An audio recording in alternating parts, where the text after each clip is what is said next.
Ah oui, on va commencer là. Pour une fois. Bonjour, rapprochez-vous, bonjour à tous. Et à Christelle, bonjour à tous. Je vous remercie tous d'être venus ce soir pour cette seconde soirée à thème de la saison. On avait fait une première soirée avec un thème qui était le capital. C'est différent. Le Capitana, c'est un petit peu plus difficile à traiter raquette en main. Bon, le thème d'aujourd'hui, la tactique, va nous permettre d'être beaucoup plus présents dans la salle d'entraînement. Donc, préparez vos baskets, les t-shirts, vous allez construire. Que vous dire, je suis très content d'accueillir ce panel de personnes qui est très varié. Nous avons des élus, le président du comité. C'est un petit peu dommage, il ne va pas prendre sa raquette. C'est très intéressant pour nous, parce que Christian joue en prise sportive. Donc c'était quelque chose qui pouvait nous apporter une variété. Remercier également Alain Coupet, qui est élu à être présent, qui est élu à la Ligue Nouvelle-Aquitaine, qui est entraîneur, bénévole et entraîneur, ancien entraîneur professionnel, et qui exerce sur l'université de Bordeaux. Voilà, on parle de temps en temps de ça m'intéresse. Voilà. Remercier Alain d'être présent. Remercier les entraîneurs professionnels qui sont aujourd'hui présents. Alors, on a la chance d'avoir les deux conseillers techniques de ligue, zone sud et zone nord, Xavier Lagardère, Christelle Cognier qui est là-bas. Okay. Des entraîneurs professionnels de club, alors des entraîneurs expérimentés, des entraîneurs depuis plusieurs années, et des jeunes entraîneurs qui en ce moment sont en formation de BPGEPS. Ce qui est intéressant, c'est que dans le département de la Vienne, on a quand même 5 jeunes en formation BPGEPS, on en a 3 de présents ce soir. Des entraîneurs bénévoles, un certain nombre, là, entraînent dans leur club.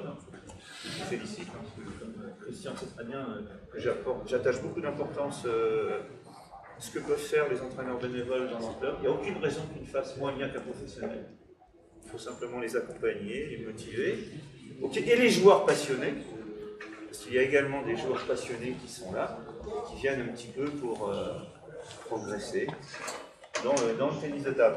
Et bien sûr, remercier notre intervenant principal, rassure-toi, je ne t'ai pas oublié, notre intervenant principal, qui est Jacques Monmétal, qui est conseiller technique national de la Ligue Nouvelle-Aquitaine.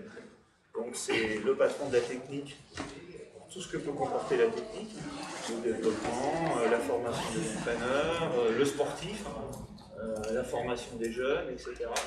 Donc Jacques est là depuis 3 ans. Oui, je suis arrivé en janvier 2017. Jacques a une expérience d'ancien joueur de très haut niveau quand même français, je dirais. Peut-être pas international, quelques compétitions internationales, tu as été numéro 10 français. Oui, 9 français, moi je t'en mets un classement. Et Jacques a été éducateur de club. Animateur, éducateur de club, donc il connaît le métier. Et il a été également entraîneur à l'INSEP à Paris, où il a entraîné les meilleurs espoirs français pendant un certain nombre d'années. Les jeunes filles aussi, me semble. Les jeunes filles et les jeunes garçons, les jeunes espoirs français, dont Simon Gauzy, etc. Que vous connaissez bien. Donc ces soirées à thème, c'est la deuxième. Il y en aura d'autres. Je ne veux pas trop en faire par an non plus, parce que ça m'intéresse d'avoir des thèmes différents et aussi de pouvoir le faire sur plusieurs années. Alors l'objectif de ces soirées, c'est déjà de réunir le collectif technique départemental. Moi, ça m'intéresse que les entraîneurs soient présents, notamment les entraîneurs professionnels. Je pense que dans leur formation continue, de faire intervenir des experts, c'est très intéressant. D'inviter également les entraîneurs bénévoles et les joueurs passionnés sur des thématiques qui ne sont pas forcément habituelles. Le Capitana, je sais que ça a été assez riche en termes d'échanges. Là, la tactique, Jacques va en parler un petit peu après, c'est quelque chose qui n'est pas souvent abordé dans ce type de soirée. Il y aura d'autres thématiques, les services, les remises. J'ai déjà des contacts avec un ami qui est un entraîneur chinois qui viendra. Ce sera peut-être plus sur la technique ou le panier de balles. D'autres entraîneurs experts, donc Claude Barre, qui va venir également, mais sur d'autres thématiques, qui est entraîneur à jouer les tours, qui a formé Emmanuel de Besson, et bien d'autres. Donc, ce que j'espère, c'est qu'on passe une très bonne soirée ensemble, une soirée où il y a des échanges, on peut donner son avis, on peut être en désaccord. La richesse, c'est de communiquer. Voilà, on est en démocratie. Tout en se respectant, bien sûr. Ça paraît la chose élémentaire. Et Jacques va vous expliquer un petit peu le découpage de la soirée et vous parler de la thématique. Donc, je vais peut-être donner la parole très rapidement à la présidente, 3 mots. Très rapidement, parce que tu as bien résumé un petit peu toute la situation. Bien évidemment que ce genre de soirée, ça rentre tout à fait dans le objectif qui est d'apporter au club la joie et le plus possible pour un dire de moyens. Je ne dis pas que cette soirée, avec les personnes en présence de notre particulier, vous apportera très certainement quelque chose, ça fait partie des rôles du comité d'apporter quelque chose aux joueurs et aux entraîneurs. Je ne veux pas pouvoir rester jusqu'à la fin, parce que j'ai encore autre chose à faire. Je vous souhaite en tout cas une très bonne soirée. Alors, Christian va rester à peu près jusqu'à 21h15. Il y a un ou deux entraîneurs qui ne sont pas encore présents, qui s'entraînaient, Pierre Berthomier et David Clément.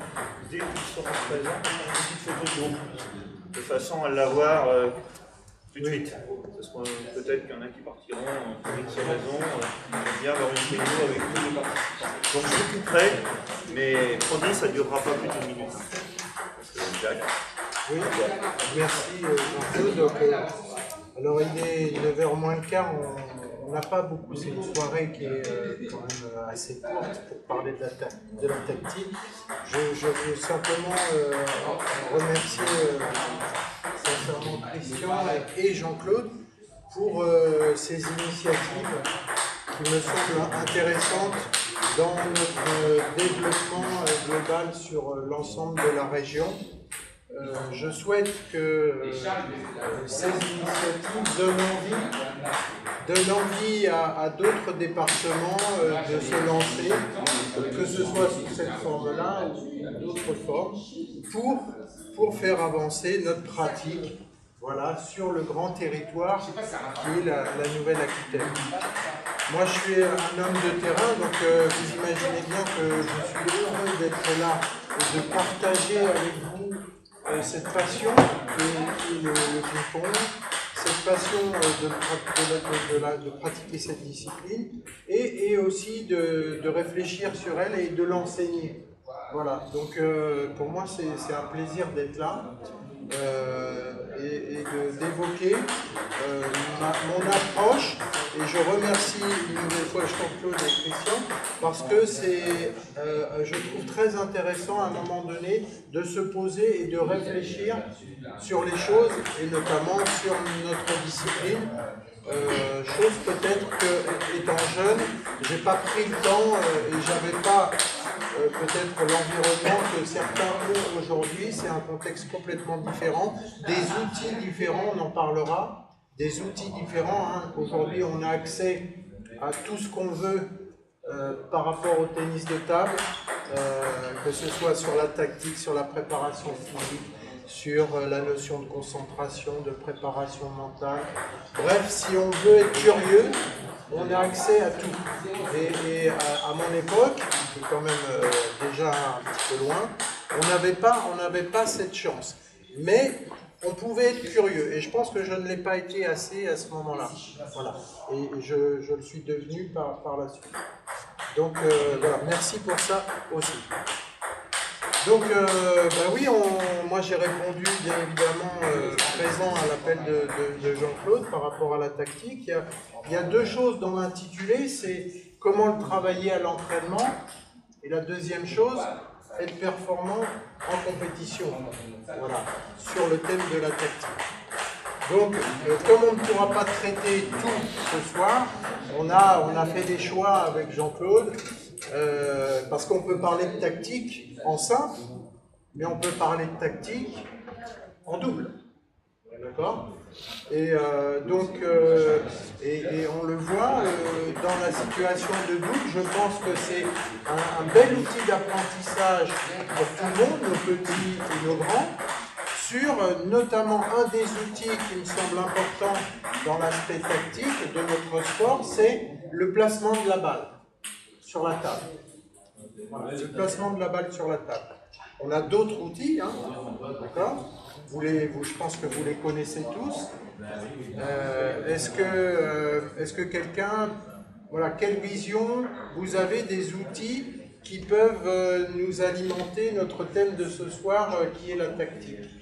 Qu'est-ce que vous pourriez me dire sur votre approche de la tactique, en termes d'outils déjà?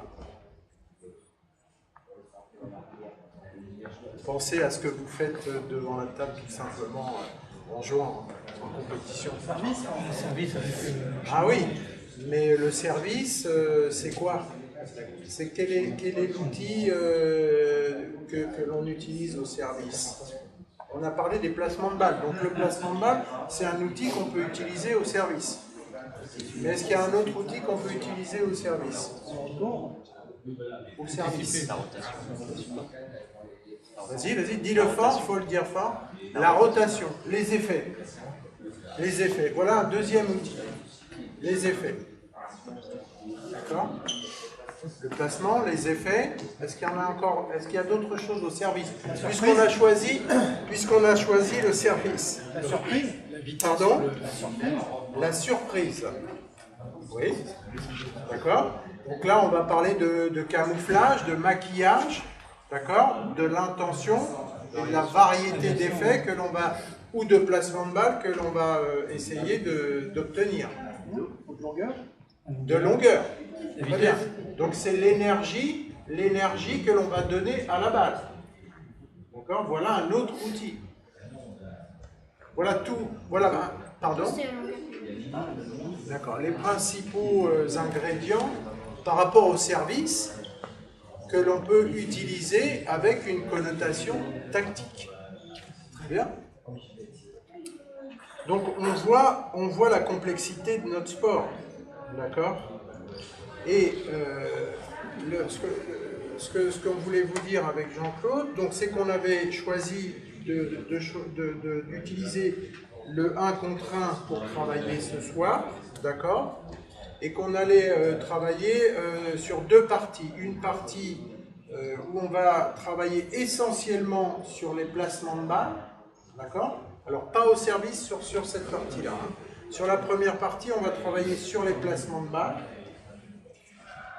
où on va chercher tactiquement, grâce à l'outil du placement, à déstabiliser l'adversaire. C'est-à-dire que on va travailler en coup droit sur coup droit quand on a deux droitiers, d'accord? Et on va mettre des zones avec Jean-Claude.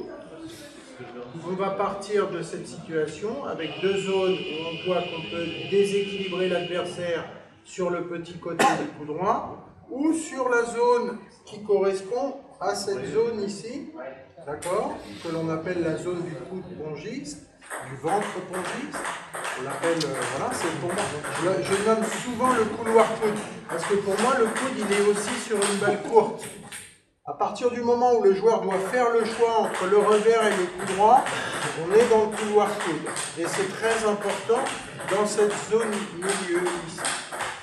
Donc la première situation va être celle-ci. Je suis avec Victor et je vais essayer, par mon placement de balle, de le déséquilibrer. Voilà, par mon placement de balle, simplement en coup droit frappé, d'accord? Donc, il y a une notion de coopération et d'adversité, puisque je vais quand même essayer de le déséquilibrer par le placement de balle. D'accord? Donc, est-ce qu'on peut essayer de mettre en place cette situation-là? C'est parti. Et on la fera évoluer, on va la faire évoluer ensuite. Sur un certain nombre de tables, regardez. Oui, parce que utiliser le marquage. Alors je vais en mettre pour ceux qu'on ne veut pas. Et regardez comment. Prenez un partenaire.